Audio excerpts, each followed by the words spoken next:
संस्कृतमातरम् वन्दे भारतमातरम्।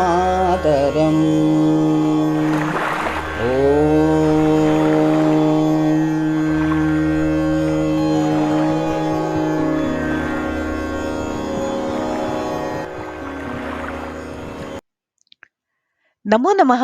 नमस्कार। पूर्व में आपको प्रारंभिक रचनानुवाद कौमुदी के संचालित कक्षा के उद्घाटन सत्र के प्रथम भाग की रिकॉर्डिंग भेजी थी। अब प्रस्तुत है उसी कक्षा के उद्घाटन सत्र के द्वितीय भाग की रिकॉर्डिंग। आगे हमारी कक्षा का परिचय तो मैम देंगी और उसके बाद हमारी कक्षा भी एक लघु कक्षा होगी और हम सीखेंगे किस प्रकार से हमारा जो पाठ्यक्रम है वो आगे बढ़ेगा। सभी सदस्यों से मेरा निवेदन है कि जो गूगल फॉर्म व्हाट्सएप ग्रुप में भेजा गया है, कृपया आप सभी उस गूगल फॉर्म को भर दीजिएगा, क्योंकि उससे हम आपके विषय में इस कक्षा से आपकी क्या अपेक्षाएं हैं ये सारी बातें हम जान सकेंगे और बेहतर हम करने का प्रयास कर सकेंगे। तो पुनः मैं श्रीमती सत्य महोदया से मैं निवेदन करूंगा मैम से कि आप कृपया आगे की कक्षा किस प्रकार की रहेगी और किस प्रकार से हमारे जो प्रशिक्षणार्थी हैं वो उन्हें कार्य करना है, अध्ययन करना है, उसका कृपया मार्गदर्शन करें। मैं यहाँ पर दो लोगों का परिचय करा देती हूँ, फिर अगले सत्र में हम पढ़ाई करेंगे। हमारे साथ जुड़ी हुई है डॉक्टर रूपाली गिरी महोदय, जो पेशे से तो होम्योपैथी के डॉक्टर है, पर संस्कृत के प्रति इतना अनुराग है कि पिछले कुछ दिनों से क्या कुछ सालों से वो महाराष्ट्र की एक संस्था है संस्कृत ज्ञान साधना, उससे जुड़ी हुई है और उसकी कक्षाएं भी अटेंड करती हैं, गीता की कक्षाएं अटेंड करती हैं। और आपको बता दूं कि रूपाली दीदी को संस्कृत की न होने के बावजूद पूरी गीता कंठस्थ है, वो गीता व्रती है। और भी हमारे ग्रुप में ऐसे बहुत सारी सदस्य हैं, बहुत सारे सदस्य हैं जो गीता व्रती हैं, जिनको गीता के कुछ अध्याय याद हैं, कुछ लोगों को गीता के बहुत सारे अध्याय याद। हमारे इस ग्रुप में संस्कृत ज्ञान साधना के जो संस्थापक महोदय हैं धनंजय दीक्षित जी, मैं उनका इस ग्रुप में स्वागत करती हूँ। महाराष्ट्र के पुणे से, वहां पर संस्कृत भारती की जो विभाग प्रमुख हैं डॉक्टर क्रांति खुड़गे महोदय, वो एक BAMS डॉक्टर हैं, वो भी संस्कृत का कार्य कर रही हैं, वो भी हमारी इस ग्रुप की सदस्य हैं, उनका भी मैं स्वागत करती हूँ। तो चलिए अब हम फिर से चलते हैं, हमारे उसी बात पर आगे बढ़ते हैं। हमारे ग्रुप में दो प्रकार के अध्येता हैं, इसलिए दो प्रकार का अध्यापन अपेक्षित होगा, उस दिशा में हमको विचार करना हो। तो दो प्रकार के सदस्य कौन कौन से हैं? एक तो ऐसे सदस्य हैं जिनको अपने जीवन में कभी संस्कृत पढ़ने का अवसर ही नहीं मिला, या जिन्होंने 8वीं तक और 10वीं तक संस्कृत पढ़ी, उसके बाद संस्कृत नहीं पढ़ी और बड़ी उम्र हो जाने के बाद भी संस्कृत के प्रति, भारत की संस्कृत के प्रति उनके मन में इतना अनुराग है कि वो समय देकर संस्कृत पढ़ना चाहते हैं। तो ये जो कक्षा है मुख्य रूप से उनके लिए ये कक्षा बहुत उपादेय है, क्योंकि हम शून्य से शुरुआत करने वाले। और दूसरी तरह के जो लोग जिनकी मैं बात कर रही हूँ, जो विद्वान हैं, जो BA, MA, शास्त्री, आचार्य, PhD डिग्रीधारी हैं, संस्कृतज्ञ हैं, विद्वान हैं, जो शायद मुझसे भी ज्यादा, उनमें से कुछ ऐसे होंगे जो मुझसे भी ज्यादा बहुत कुछ जानते होंगे, मैं उनको क्या पढ़ा पाऊंगी? उनको विद्यार्थी जीवन का आनंद लेना होगा, तो यहाँ पर आनंद आएगा। होता यह है विद्यार्थी जीवन में कि कई बार हम ऐसे छोटे छोटे कुछ नियमों को जो बहुत महत्वपूर्ण है हम नजरअंदाज कर देते हैं, हम छोड़ के आगे बढ़ जाते हैं और फिर हम पलट के वहां नहीं जाते, फिर हम जिंदगी भर उन नियमों को नहीं जानते। बहुत सारे शब्द रूप हैं, हमें याद करना है, हम थोड़े तो याद कर लेते हैं जो बहुत आवश्यक है, कारांत, इकारांत, इकारांत, उकारांत, पर जो अन्य हलंत शब्द हैं उनको हमने याद नहीं किया, ऋकारांत शब्दों को याद नहीं किया, पर हम अपना काम चला लेते। हमें कहना है राजा का महल, और हमें राजन शब्द के रूप हमने नहीं याद किए, राजा, राजानु, राजन, राजानम, राजानु, राज्ञ, तो हमें नहीं पता है कि षष्ठी में राज्ञ बनेगा।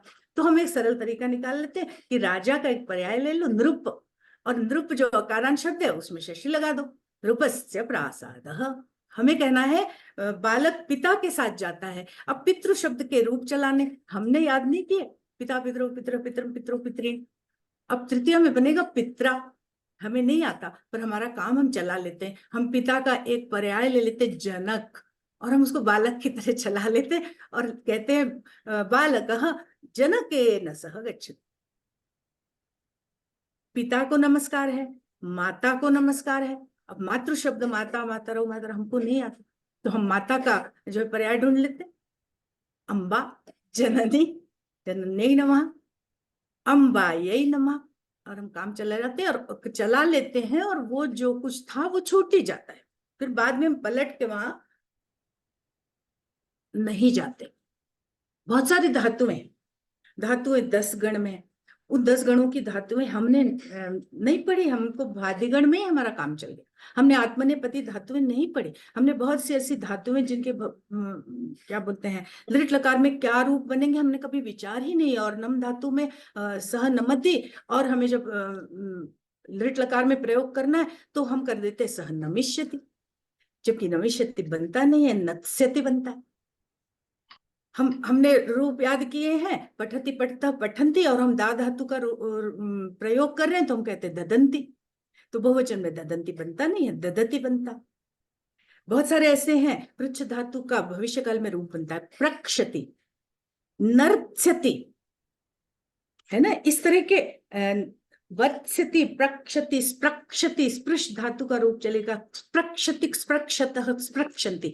ये हमें आना चाहिए था स्टूडेंट लाइफ में, पर आप और हम, मतलब मैं भी उसी लाइन की हूँ, ऐसी बहुत सी बातें होंगी जो मुझे अभी भी नहीं आती। तो जो हम संस्कृतज्ञ हैं वो कभी कभी ऐसी छोटी छोटी बातों को हम छोड़ देते हैं, हम नहीं ध्यान देते और वो फिर छूट ही जाते हैं। जैसे जब सर्वनाम और संज्ञा के संयोजन की बात आती है, या विशेषण और विशेष्य को साथ में प्रयुक्त करना होता है, प्रयोग करना होता है कि वह गुरु इस शिष्य को मधुर फल देगा, तब हम चक्कर खा जाते हैं। वह गुरु तो हमने कर लिया सह गुरु, पर उस शिष्य को, तो शिष्य को चतुर्थी हम लगाएंगे शिष्याय, तो वहां हमको तस्मै चतुर्थी लगाना पड़ेगा, सह गुरु तस्मै शिष्याय। और फलम लिखेंगे तो हमें फल मधुरम लिखना पड़ेगा, और फलानी लिखेंगे तो हमें मधुराणी लिखना पड़ेगा। इतना विचार हम नहीं करते और हम अनुवाद कर देते हैं, हम वाक्य रचना भी कर देते हैं, हम अशुद्ध वाक्य रचना कर देते हैं, और कभी कभी ऐसा हो जाता है कि वो चल भी जाता। तो ये जो छोटी छोटी बातें अनवधानवश हमसे छूट गई थी, वो इन पुस्तकों के माध्यम से, अभी तो हम प्रारंभिक रचनानुवाद कौमुदी पढ़ रहे हैं जिसमें बहुत ही एलिमेंट्री बातें हैं, पर फिर भी 6-7 पाठ तो बहुत सरल हैं। पर जैसे जैसे कठिनाई का स्तर बढ़ेगा, हम 9वें पाठ में पहुंचेंगे, जब आत्मनेपदी धातुएं चालू होंगी, जब विशेषण विशेष चालू होगा, जब सर्वनाम और संज्ञा के साथ में प्रयोग करना चालू होंगे, तब निश्चित रूप से हमें ऐसा लगेगा कि अरे ये हमको पढ़ना चाहिए था, ये चीज हमारी छूट गई है, या हमने पढ़ी थी पर हमने इसका प्रयोग नहीं किया है। तो जो संस्कृतज्ञ विद्वज्जन है वो भी इस कक्षा का आनंद ले पाएंगे। और जो बहुत होशियार भी है, एक आध छात्र था, मैं भी नाम भूल रही हूँ, इतनी शुद्ध संस्कृत लिख के वो बोल रहे हैं, शायद बीए 3य वर्ष के छात्र हैं। तो मुझे लगता है कि ऐसे लोगों से हम अपने समूह में कुछ उनका सहयोग भी ले पाएंगे। तो आशा है कि हमारा समूह अच्छे से चलेगा और आप लोग हमेशा उपस्थित रहेंगे हर रविवार। अब मैं बताती हूँ कि इस कक्षा का स्वरूप क्या होगा। इस कक्षा का स्वरूप जानने के पहले ये बात जान लें कि अगर आप व्यवस्थित कॉपी बनाकर इस कक्षा को अटेंड करेंगे, तो मेरा विश्वास है कि जिनको संस्कृत बिल्कुल नहीं आती है वो बहुत कुछ संस्कृत जान जाएंगे, लिख सकेंगे, बोल सकेंगे। और हमारा एक उद्देश्य होता है संस्कृत के ग्रंथों को पढ़ना। तो संस्कृत के ग्रंथों में तो क्षम्यताम सारे ही शब्दों का प्रयोग है ना। हमने अगर सकारांत शब्दों के रूप याद नहीं किए तो उससे संबंधित जो वाक्य आएंगे वो हम नहीं कर पाएंगे। हमने द्विवचन छोड़ दिया तो द्विवचन के वाक्यों का अनुवाद हम नहीं कर पाएंगे। हमने अगर वहां पर आत्मनेपदी धातुओं को हमने नहीं पढ़ा है या अन्य लकारों को हमने नहीं पढ़ा है, तो हम उन लकारों से संबंधित पुस्तकों में जब उन लकारों से संबंधित वाक्य आते हैं तो हम उसका अनुवाद नहीं कर पाते। इसलिए क्रमशः हम बढ़ेंगे। अभी हमारी योजना प्रारंभिक संस्कृत रचनानुवाद कौमुदी की है, और आगे चल के हम मूल जो रचनानुवाद कौमुदी है उसको भी हम पढ़ने ही वाले। तो हमारी कक्षा का स्वरूप ये होगा कि हमने जो पुस्तक की भूमिका का वीडियो भेजा है वो मुझे लगता है आप लोगों ने देख लिया होगा। जिन्होंने नहीं देखा है वो देख ले। तो भूमिका के संबंध में मैं अभी थोड़ा सा शॉर्ट में आपको बताऊंगी, पर वो वीडियो देख लेंगे तो आपको पूरा क्लियर हो जाएगा। अपन उसको फिर से बोलकर यहाँ समय बर्बाद नहीं करते हैं। प्रारंभिक रचनानुवाद कौमुदी के जितने पाठ हैं वो 2 भागों में, 2 अभ्यास है उसके। अभ्यास के 2 भाग। प्रथम पेज का जो अभ्यास है वो नियमों वाला है, और दूसरे पेज का जो अभ्यास है वो क्रियात्मक है। तो नियमों वाले अभ्यास का वीडियो बनाकर आपको भेजा जाएगा। तो उस क्लास को अटेंड करने के लिए समय का बंधन नहीं होगा। आप अपनी इच्छा अनुसार जब आपको समय मिले तब उस नियम के वीडियो को आप 6 दिनों में देख लीजिए। उन नियमों में अगर कोई विशिष्ट नियम है जो विस्तार से नहीं समझाया गया है उस पुस्तक में, उसका भी वीडियो बनाकर मैं भेजने का प्रयास करूंगी। उस वीडियो को भी आप बीच के 6 दिनों में, मतलब सोमवार से लेकर शनिवार के बीच देख लीजिए। और जो क्रियात्मक अभ्यास का जो दूसरा पेज है जिसमें आपको काम करना है, जिसमें आपको अनुवाद करना है, आपको अशुद्धि संशोधन करना है, आपको वाक्य बनाना है, आपको शब्द रूप लिखना है, आपको धातु रूप लिखना है, उस वाले पोर्शन को आपको जिस दिन कक्षा होगी उस दिन दिखा दिया जाएगा कि ये आपको करना है। और उन 6 दिनों में आप वो करके रखेंगे।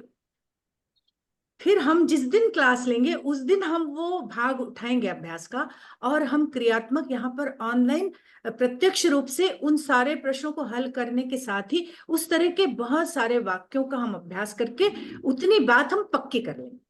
और फिर हम आगे बढ़ेंगे। तो जब दूसरा सप्ताह आएगा तो जैसे ही सप्ताह शुरू होगा उसके सही उत्तरों का वीडियो आपको भेजा जाएगा। मतलब हमने चर्चा करते समय तो जो भी किया गलत सही सब करेंगे हम, पर उसके सही उत्तरों का एक वीडियो में कोशिश करती हूँ कि 20-25 मिनट से ज्यादा बड़ा ना हो, तो आपका ज्यादा समय नहीं जाएगा। वो वीडियो आप देखेंगे और फिर अगले अभ्यास के नियमों वाला वीडियो देखेंगे। फिर नियमों से रिलेटेड अगर कोई महत्वपूर्ण बात है, कोई नियम है, तो उसका वीडियो बनाकर कोशिश करूंगी, कितना कर पाऊंगी देखती हूँ, वो मैं भेजूंगी। और फिर हम अगले रविवार को जब पुनः मिलेंगे तो उसका अभ्यास करेंगे, और फिर उस अभ्यास के उत्तर अगले सप्ताह में भेजे जाएंगे। तो इस तरह से क्या होगा कि कॉपी जांचने का भी समय मिलना संभव नहीं है इतने सारे लोगों की। तो आप उन उत्तरों के वीडियो को देखकर अपने लिखे हुए उत्तरों को आसानी से जांच सकेंगे और अपनी गलतियों को आप स्वयं पहचान सकेंगे। तो ये एक स्वरूप है हमारा। ये जो क्लास चल रही है इसमें बहुत सारे लोग, कभी कभी ऐसा होगा कि इस रविवार आपको समय नहीं है, तो ये भी कोशिश रहेगी कि इस क्लास की भी रिकॉर्डिंग करके भेजी जाएगी, पर शुरू में नहीं भेजेंगे। अभी तो शुरू के कुछ रविवार सबको उपस्थित होना है, अगर उपस्थित होंगे तो आपके लिए अच्छा होगा। तो ये हमारी कक्षा का स्वरूप था। फिर भी आप सबके सुझाव आमंत्रित हैं। आप ग्रुप में चैटिंग करके सुझाव भेज सकते हैं। अगर वो सुझाव अप्लाई करने के लायक होंगे तो हम उन सुझावों पर भी विचार करें। तो चलिए हम अभी चलते हैं, स्क्रीन शेयर करते हैं और पुस्तक पर चलते हैं। ये हमारे सामने प्रारंभिक रचनानुवाद कौमुदी का फ्रंट पेज है, जो मुकेश जी ने नेट से डाउनलोड किया। हाँ, मुकेश जी के विषय में मैं आपको बता दूं कि ये जो है ये मेधावी छात्र हैं बहुत। ये 9वीं से लेकर 12वीं तक मेरे स्टूडेंट थे, बहुत मेधावी थे। 12वीं में मैंने बहुत कुछ पढ़ लिया था जो BA MA में इनको काम आया। और इन्होंने महर्षि पाणिनि संस्कृत विश्वविद्यालय में इन्होंने द्वितीय स्थान प्राप्त किया। और अभी संप्रति वो एक विद्यालय में संस्कृत पढ़ा रहे हैं। मुकेश, क्या नाम है विद्यालय का? शिशु कुंज शायद, है ना? जी मैम, शिशु कुंज इंटरनेशनल स्कूल। इंटरनेशनल स्कूल में संस्कृत पढ़ा रहे। तो ये देखिए, ये हमारे सामने पुस्तक है, बहुत सस्ती सी पुस्तक है। आप चाहें तो इसको खरीद सकते हैं, नहीं चाहें तो मैं इसका पीडीएफ भेज दूंगी इस कक्षा के साथ, है ना। ये देखिए विषय सूची है, यहाँ पर पाठ 1 से लेकर के इसके 30 पाठ हैं। और आप देख सकते हैं कि इन पाठों में क्रमशः, वो जो वीडियो बनाया है ना, उसमें इसका बहुत विस्तार से वर्णन है। हम यहाँ पर भी समय वो खराब नहीं करेंगे, इस तरह से ये हम सब कुछ पढ़ेंगे। फिर इस पुस्तक में ये शब्द रूप संग्रह है, ये धातु रूप संग्रह है, ये संधि विचार है। आप उस वीडियो को देखिए, इस पे बहुत विस्तार से मैंने 15-20 मिनट का वीडियो आपको भेजा है, इन नियमों का भी वीडियो भेजा है, तो आप उसको देखें। और हम आगे चलते हैं। आगे चलने के बाद ये जो अभ्यास 1 है, इस अभ्यास में जो नियम है, उन नियमों का भी वीडियो बनाकर मैंने आपको कल भेजा था, या पहले भी YouTube पर मैंने अपलोड किया हुआ है, तो उस वीडियो को भी आप देख लें। और अब चूंकि आज अपनी पहली कक्षा है, तो मैं चाह रही हूँ कि हम थोड़ा सा क्रियात्मक कार्य करें, है ना। तो रूपाली जी, कितना समय है अपने पास? 10 मिनट। 10 मिनट्स है ना। तो चलिए, हम इसलिए हमने वो छोड़ दिया सब, उसको आप लोग वीडियो में देख लीजिएगा, आपका समय बचेगा। तो देखिए, यहाँ पर कुछ उदाहरण के वाक्य दिए हुए हैं। सह पढ़ता है। आज ऐसा आपको लग रहा है कितनी जल्दी जल्दी पढ़ा रही हूँ, क्योंकि अपना पूरा समय उद्घाटन सत्र में चला गया है। अगली कक्षाओं में हम बहुत संजीदगी से धीरे धीरे पढ़ेंगे, पर हम यहाँ पर संस्कृत अनुवाद करेंगे। अगर जिनने वीडियो देख लिया है, या जिन्होंने थोड़ी बहुत रचनानुवाद कौमुदी मेरे साथ पढ़ी है, पर जो संस्कृत के नहीं है, आज वो लोग यहाँ पर ये अनुवाद करेंगे, और हमारी 10 मिनट में हमारी ये मीट जो है वो समाप्त होने वाली। तो हैंड रेज करें, कौन करना चाहते हैं और अनुवाद करें। रूपाली जी, नाम लीजिए, किसने हैंड रेज किया है? हेलो। जो क्रियात्मक रचना करना चाहते हैं वो हैंड रेज करें। हाँ, हैंड रेज अगर नहीं कर रहे, तो मैंने देखा है कि यहाँ पर एक शुभदा मुजुमदार मैडम है, जो संस्कृत की नहीं है, पेशे से इंजीनियर है, थोड़ी बहुत हाँ, अनीता गाडगिल जी आई हैं। अनीता जी, वह शुरू हाँ करूं? हाँ, शुरू कीजिए। वह पढ़ता है। सह पठति।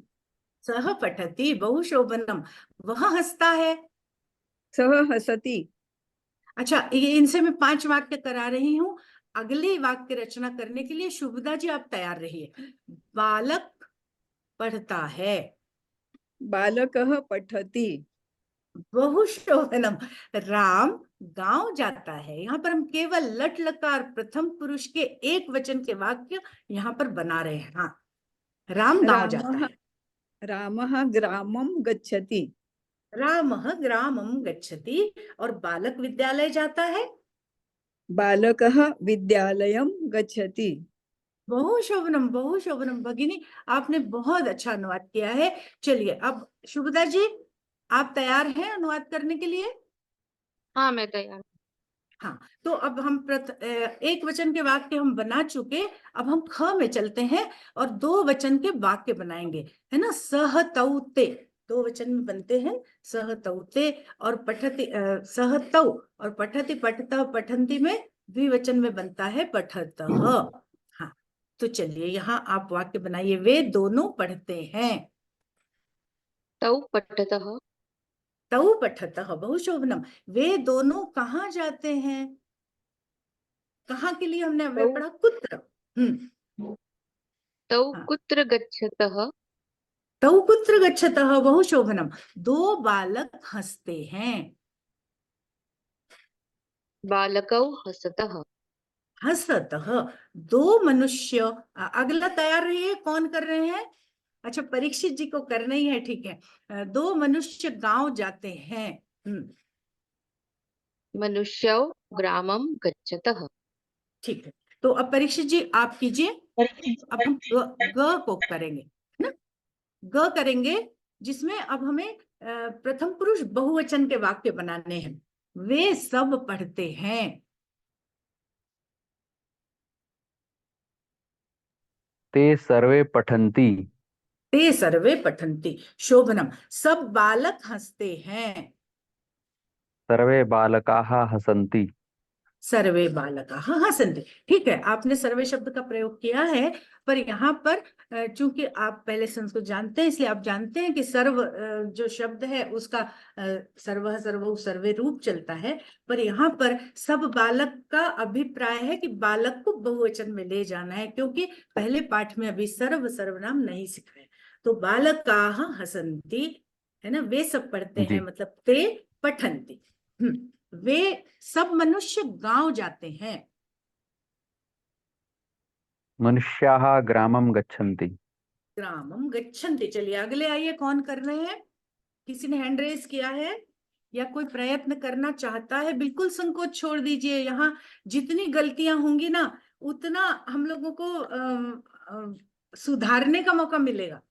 तो ये जो नए लोग हैं, ये बहुत आराम से पिछले दोनों वीडियो को देखें और अपनी कॉपी में इन सारे अनुवादों को करें। और इसके उत्तर का वीडियो भी है, वो मैं कल भेज रही हूँ। तो पहले आप पहले वाले वीडियो को देखें, अपनी इन सारे अनुवादों को अपनी कॉपी में हल करें, सारे प्रश्नों को, और फिर वहां पर मैंने समझाया भी है कि कॉपी कैसे बनाना है।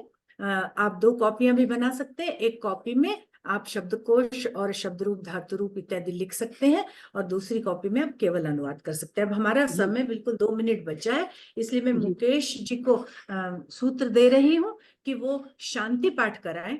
मैं सौरभ महोदय से निवेदन करूंगा हाँ। कि वे शांति पाठ करें। वीरनाथ जी क्लास तो बोलिए। बढ़िया है मैडम, हाँ। लेकिन नए हाँ। लोग अनुवाद कैसे करें? नए लोगों के लिए आपने बोले अनुवाद करो, तो पता नहीं है। तो आपने वो वीडियो नहीं देखे ना, जो हाँ 2 अच्छा, वो वीडियो मैंने सॉरी। भेजे। हाँ, हाँ वो फिर 2 मैं वीडियो करूँगा, अगर धन्यवाद। आप भेजेंगे, अगर आप वो 2 हाँ वीडियो देखेंगे तो तो आप ही कर अनुवाद सकते कर पाएंगे। हाँ, जो क्योंकि सही है। 1-1.5 घंटे की क्लास में इतना नहीं हाँ सिखाया समझ जा गया मैं। सकता। वीडियो आया मैडम, मैं पहला वाला देखा था, दूसरा देखा नहीं था नहीं, दूसरे अभी। में अभ्यास 1 का वीडियो है। हाँ वीडियो को आप लोग पहला अगर आधा देख देखा था कर, वो आप बहुत जरूर अच्छे से अनुवाद कर पाएंगे, है ना? जरूर मैडम। सौरभ जी लेफ्ट हो गए। सौरभ जी लेफ्ट हो गए, ठीक वो है, कोई बात नहीं। हाँ, तो कोई और है जो शांति पाठ कर सकते हैं? रजनी। हेलो मैम, नमो नमः। नमो दुर्गा दवे। हाँ बोलिए। दुर्गा दवे मैम, मैं एक श्लोक दुर्गा बोलना दवे चाहती हूँ मैडम। मैम। हाँ बोलिए जी। बोलिए। ओम सरस्वती महाभागे विद्ये कमल लोचने बहुत शुभ। विश्वरूपे विशालाक्षी विद्यामदेहि नमोस्तुते। सर्वेभ्यो नमो नमः। क्या सुंदर शुरुआत हो रही है। श्लोक भी गा रहे हैं तो सब लोग संस्कृत के बारे में, सरस्वती जी के बारे में गा रहे हैं। बहुत सुंदर। एक श्लोक सुनाओ। बिल्कुल सुनाइए, स्वागत है।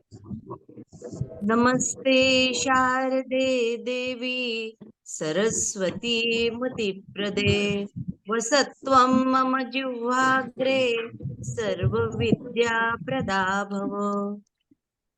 शोभनम। आज के लिए तो ये श्लोक बहुत ही अच्छा है। आशा करते हैं कि सबके जिह्वाग्र पर सरस्वती का वास हो और हम सब बढ़िया संस्कृत बोलें।